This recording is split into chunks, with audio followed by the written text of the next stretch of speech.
are you from? I'm from Florida, America. US? Yeah, U.S. How do you feel about Asia? Is it similar to your imagination when you come to here? I don't, honestly, I never really had a preconception of like what to expect coming here. So before coming here, I'd studied Mandarin for 4 years in college. And then I didn't get to go abroad to Asia when I was actually in college because of COVID. Asian culture I'd been exposed to at the time was like China. So that's kind of all I knew about. And I know Taiwan's very different. But I didn't want to I wanted to be surprised. So I kind of I didn't do a ton of research before coming here. And I have to say I've had a great time since I've been here. What inspired you to learn Eastern culture? Well, at least I started with Mandarin because I knew I wanted to do something with business. And Mandarin, of course, is a great language for business because I already speak English. It's the most spoken language in the world, but the most spoken language by native speakers in the world is Chinese. And so I figured those two together would be a great combination. And the U.S. has a lot of relationships with China and Taiwan, and I just figured it would be very useful to know. So what is the maybe bad things you feel living in Asia? I can't speak for all of Asia, but at least in Taiwan, I do like the MRT, and I think people here are a lot more respectful with their environments. And what I mean by that is the MRT, for example, is super clean. People aren't leaving trash and stuff behind. Actually, I noticed there's very few trash cans here in Asia at all, especially compared to the US, at least public ones. And it's amazing, because I think if that situation was to be in the US where there were no trash cans anywhere, where they were hard to find, people would just be putting their trash wherever they thought other people wouldn't see it. They're just sneaking under a bush or something like that. But here there's no trash, and I'm amazed by that. Yeah. So what do you think is the best things to live in US?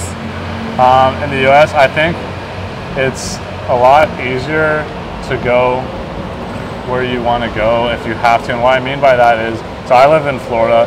I don't live in a huge city or anything. Now, New York is more like Taipei with the traffic and stuff. But where I live, if I want to go to say Disney World, right? So I live 2 hours away from Disney World. Well, I can wake up one day, get in my car and drive there. I don't have to take all the public transportation because there's gonna be tons of traffic I can't go through with all the scooters and all that stuff. And then I haven't been to all the cities in Taiwan, but I noticed in between say Taichung and Taipei, it was a lot harder for me to get around in Taichung just because it was a totally different system there. And all I do here is just the MRT and the buses and stuff. So I think it's a lot easier to, like I said, just get around in larger spaces in the US. How about the dating culture in Asia? Do you have any experience dating Asian girls? So I dated a Chinese girl in college for a couple of years, and here I have a Taiwanese girlfriend. I've dated girls of other backgrounds too. So it's a funny topic. I know it can be a sensitive topic too, especially. I know there's a lot of Westerners who come over to Asia specifically because they think it might be easier sometimes to get girls. They have advantage for because they think the color of their skin makes it easier to get girls. And to that, I think it can, just because again, I was saying, in Japan, right, there's 99% of people that are Asian. So if you're if you're white and you have red hair, you're going to stand out naturally anyway. And in doing that, it's a lot easier to get attention from people. It just depends on, can you follow it up with something good. It doesn't matter how you look, no matter where you are, if your personality doesn't match your looks. What's the difference between Asian girls and American girls? So the girls I've dated that have been born and grown up in Asia have both been pretty Western oriented in terms of their dating style, but I have heard at least in general, or the more traditional dating culture here is people are very serious, and if you ask, I'm pretty sure, at least I heard this again going back to Japan, that in Japan, when you ask a girl to be your girlfriend, it's a very formal thing. Oh yes. And then it's it's set in stone. It's not oh, we're gonna go out on a few dates and then maybe I'll call you back or not.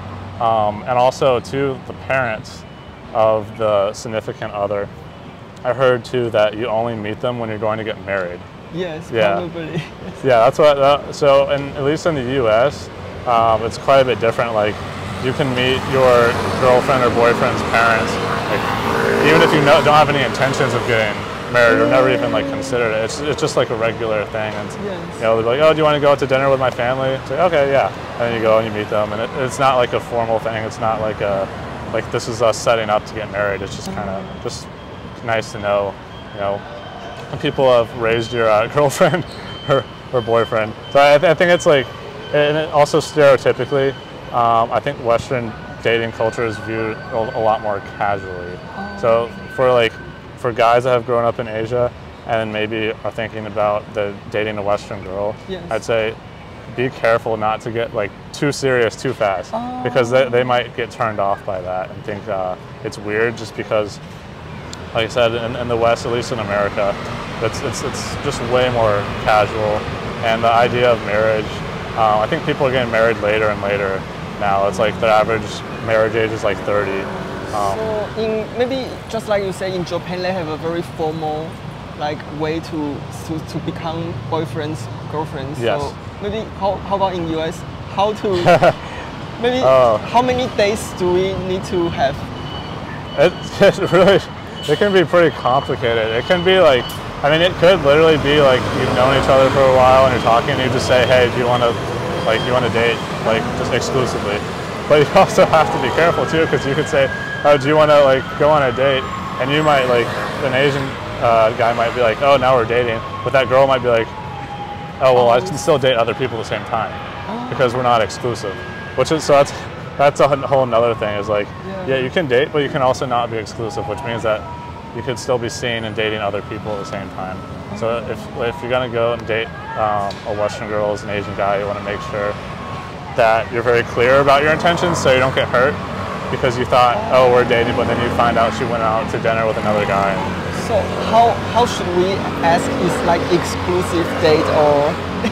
I think you can literally just say like, hey, like you can say something like, I'm not saying anyone else, and if you're good with it, if we're both this way, it's like, or you can literally just say, do you want to be exclusive?